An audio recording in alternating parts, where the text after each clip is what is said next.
మెల్కీసెదెకు ఎవరు? సర్వోన్నతుడైన దేవుని యాజకుడని, షాలేము రాజని మనం బైబిల్లో చూస్తాము.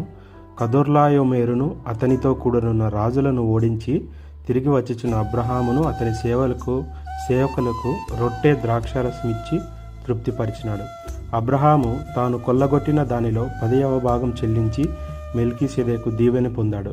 అబ్రహాము వంటి గొప్పవాడే ఆయనకు 10వ వంతు చెల్లించటం వలన, ఆయన చేత ఆశీర్వదింపబడటం వలన మెల్కీసెదెకు గొప్పతనం వెల్లడవుతుంది.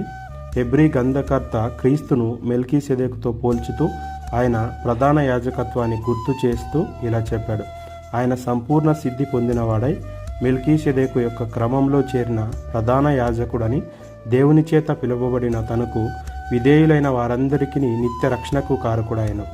యూదుల యాజకత్వం కంటే మెల్కీసెదెకు క్రమంలో చేరిన క్రీస్తు యాజకత్వం శ్రేష్టమైనదని దీని భావం. మెల్కీసెదెకు